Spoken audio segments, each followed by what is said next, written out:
सहवास के प्राचीन 9 नियम संबंध बनाने के पौराणिक नियम पौराणिक जमाने में सिर्फ आर्षि मुनि ही हुआ करते थे। इन आर्षि मुनियों ने सहवास को लेकर बहुत सारे नियम बनाए हुए थे। इस दौर में बहुत सारे युवा हैं जो संबंध बनाने का नियम नहीं जानते हैं। अगर आप यह नियम अच्छी तरह से समझ पाते हैं और अपनी ज़िंदगी में लागू करते हैं तो ज़िंदगी जीने का आनंद बहुत लाभदायक हो सकता है। तो आप अपनी ज़िंदगी के बेहतर बनाने के लिए ज़रूर अपनाएं। यह 9 नियम जो हम अभी बताने जा रहे हैं सदियों से यानी प्राचीन समय से ही सहवास को पूजा जाता रहा है, चाहे फिर वो सत्ययुग हो या फिर कलयुग। दोस्तों, हर युग में संबंध बनाने को लेकर अलग अलग मत रहे हैं। पति और पत्नी के बीच सहवास सिर्फ रिश्तों को मजबूत बनाए रखने का एक आधार होता है, बशर्ते कि उसमें प्रेम हो, काम वासना नहीं। ज़्यादा काम वासना में डूबे हुए इंसान कभी अच्छे प्रेमिका या पति नहीं हो सकते। वहीं देखा जाए तो प्राचीन समय में शारीरिक संबंध बनाने की प्रक्रिया को काफ़ी पवित्र समझा जाता था। ऐसा शास्त्रों में कई प्रमाण देखने को मिल जाएगा। उस समय के लोग ज़्यादा खुले विचारों के थे और काम से जुड़ी हर समस्या पर बेझिझक बात करते थे। गौरतलब है कि सहवास जैसे विषय पर पहला ग्रंथ कामसूत्र भारत की देन है, जिसे दूसरी सदी में आचार्य वात्स्यायन ने लिखा था। दोस्तों, आप नहीं जानते तो हम बता दें कि सहवास को लेकर कुछ नियम हैं जिन्हें आत्म कल्याण के लिए ज़रूर पालन करना चाहिए, ना कि वासना के लिए। आइए जानते हैं क्या है वह नियम जिन्हें अपनाकर हम जीवन को सन्मार्ग पर ले जा सकते हैं। दोस्तों, प्राचीन नियमों के अनुसार सहवास से वंश प्रति मैत्री लाभ, सहचर्य सुख, मानसिक रूप से विपक्ष, दीर्घायु, शारीरिक और मानसिक स्वास्थ्य सुख की प्राप्ति हासिल की जा सकती है। अगर वर्तमान में देखा जाए तो आज की युवा पीढ़ी सिर्फ आनंद के लिए एक दूसरे से संबंध स्थापित करते हैं, जबकि वो ये नहीं जानते कि पति और पत्नी के बीच शारीरिक संबंध रिश्तों को मजबूत बनाए रखने का एक आधार होता है, बशर्ते कि उसमें प्रेम हो, काम वासना नहीं। अगर हमारा राय लिया जाए तो यह ज़रूरी हो जाता है कि आज की युवा पीढ़ी को सहवास के प्राचीन नियमों के बारे में जानना चाहिए, ताकि उनके रिश्ते आपस में अधिक मजबूत हो सके और उन्हें एक संस्कारवान संतान की प्राप्ति हो। धर्म पर शोध कर रहे और करने वाली जानी मानी इतिहासकार मधु खन्ना ने BBC को बताया, भारत के बनने से संबंधित दर्शन के अनुसार ब्रह्मांड लौकिक इच्छा से बनाया गया था और कामुकता को पवित्र माना गया था।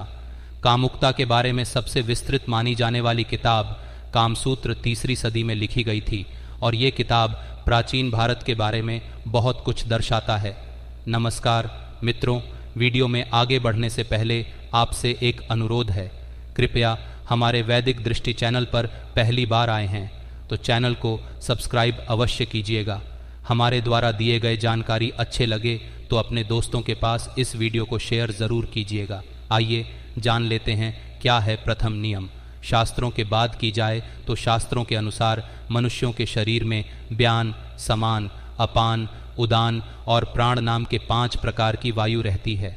मित्रों, इन पांचों में से एक अपान वायु ही मल, मूत्र, शुक्र, गर्भ और आर्तव को बाहर निकालने का कार्य करती है। अच्छे से समझे तो इसमें से शुक्र को ही वीर्य भी कहा जाता है, यानी यह वायु संभोग से संबंध रखती है।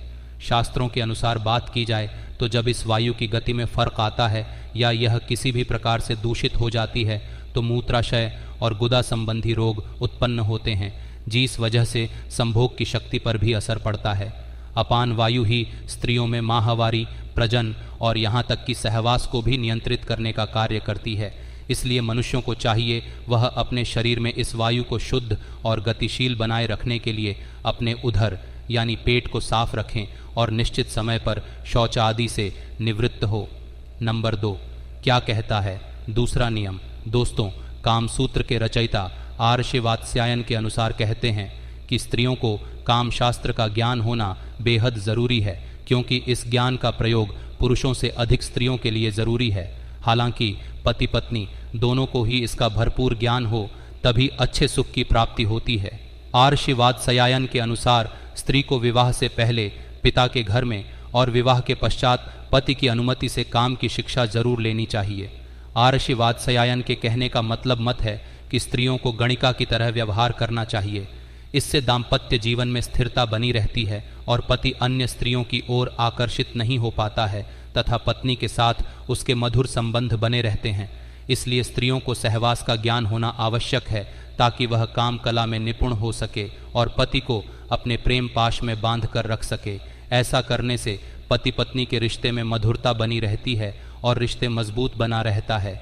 दोस्तों, आप सोच रहे होंगे कि स्त्री आखिर सहवास का शिक्षा किससे ले सकती है, तो हम आपको बता दें कि आचार्य वात्स्यायन के अनुसार एक कन्या के लिए सहवास की शिक्षा देने वाले विश्वसनीय व्यक्ति हो सकते हैं, जैसे दाई, बड़ी बहन, विश्वास पात्र सेविका की ऐसी कन्या जो साथ में खेली हो और विवाहित होने के पश्चात पुरुष समागम से परिचित हो, जैसे उसके कोई फ्रेंड, पास के कोई रिश्तेदार, विवाहिता, सखी, हम उम्र, मौसिया, बड़ी बहन, अधे भेड़िया, बूढ़िया, दासी, ननद या भाभी हो सकता है, जिसे संभोग का आनंद प्राप्त हो चुका हो। उसका स्पष्ट बोलने और मधुर बोलने वाली होना जरूरी हो ताकि वह काम का सही से ज्ञान दे सके। क्या है तीसरा नियम? हिंदू शास्त्रों के अनुसार पति पत्नी को रविवार, अमावस्या, पूर्णिमा, चतुर्थी, अष्टमी, संधिका संक्रांति, श्राद्ध पक्ष, श्रावण मास, नवरात्रि और ऋतुकाल आदि में किसी भी रूप में शारीरिक संबंध स्थापित नहीं करनी चाहिए। जो स्त्री पुरुष इस नियम का पालन करते हैं उनके घर में सुख, शांति, समृद्धि और आपसी प्रेम सहयोग बना रहता है, और जो ऐसा नहीं करते वह अपने घर में गृह कलह और धन की हानि और आकस्मिक घटनाओं को आमंत्रित करने का काम करता है। नंबर 4, चौथा नियम। दोस्तों, रात्रि का पहला प्रहर प्रतिक्रिया के लिए उचित समय है।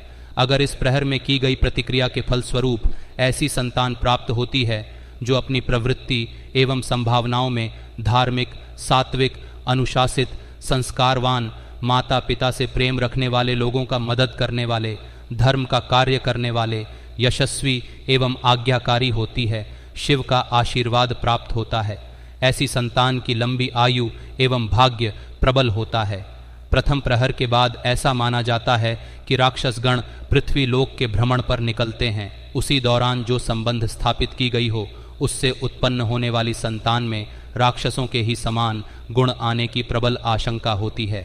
पहले प्रहर के बाद प्रतिक्रिया इसलिए भी अशुभकारी है क्योंकि ऐसा करने से शरीर को कई रोग घेर लेते हैं। व्यक्ति अनिद्रा, मानसिक क्लेश, थकान का शिकार हो सकता है एवं माना जाता है कि भाग्य भी उससे रूठ जाता है, तो काफ़ी सोच समझकर आपको गर्भ धारण करना है। पंचम नियम हिंदू प्राचीन ग्रंथ आयुर्वेद के अनुसार बताया गया है। किसी भी पुरुष को स्त्री के मासिक धर्म के दौरान या किसी रोग संक्रमण होने पर उसके साथ संबंध नहीं बनाना चाहिए। शास्त्रों में यह भी बताया गया है कि यदि वह खुद को संक्रमण या जीवाणुओं से बचाना चाहता है तो सहवास के पहले और बाद में कुछ स्वच्छता नियमों का पालन करना चाहिए। नंबर 6, इन सब के अलावा हिंदू धर्म शास्त्रों में ये भी बताया गया है कि पवित्र स्थान माने जाने वाले वृक्षों के नीचे, सार्वजनिक स्थानों, चौराहों, उद्यान, श्मशान घाट, वध स्थल, औषधालय, मंदिर, गुरु और अध्यापक के निवास स्थान में सहवास नहीं करना चाहिए। यदि कोई व्यक्ति ऐसा करता है तो शास्त्रानुसार उसको इसका बुरा परिणाम भुगतना पड़ता है। कहते हैं इन सभी जगह पर ईश्वर का वास होता है। 7वें नियम हिंदू धर्म शास्त्रों में ये भी बताया गया है कि किसी भी पुरुष को अपनी पत्नी के साथ गर्भकाल के दौरान सहवास नहीं करना चाहिए।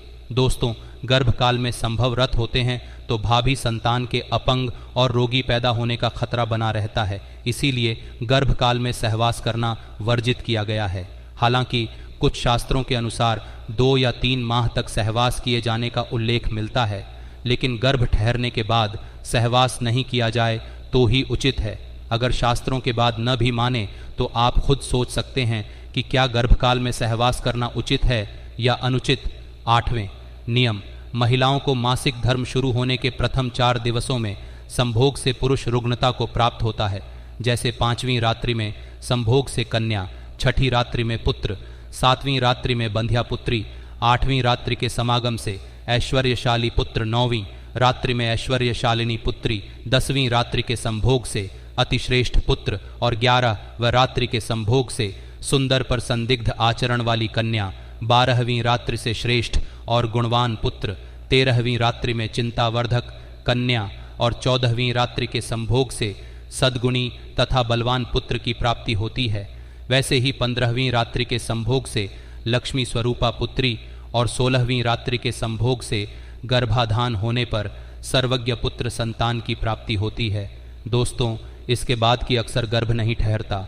नंबर 9, नियम शास्त्र सम्मत है कि सुंदर दीर्घायु और अच्छे स्वस्थ संतान के लिए गणांत ग्रहण, सूर्योदय एवं सूर्यास्त काल, निधन नक्षत्र, रिक्त तिथि दिवा काल, भद्रा पर्व काल, अमावस्या, श्राद्ध के दिन, गंड तिथि, गंड नक्षत्र तथा 8वें चंद्रमा का त्याग करके शुभ मुहूर्त में संबंध स्थापित करना चाहिए। गर्भाधान के समय गोचर में पति पत्नी के केंद्र एवं त्रिकोण में शुभ ग्रह हो। तीसरे, छठे, 11वें घरों में पाप ग्रहों, लग्न पर मंगल, गुरु इत्यादि शुभ कारक ग्रहों की दृष्टि हो और मासिक धर्म से सम्रात्रि हो, उस समय सात्विक विचार पूर्वक योग्य पुत्र की कामना से यदि रति करें, क्रिया की जाए तो निश्चित ही योग्य पुत्र की प्राप्ति होती है। शास्त्रों के अनुसार इस समय में पुरुष का दया एवं स्त्री का बयाम स्वर ही चलना चाहिए। यह अत्यंत अचूक उपाय है।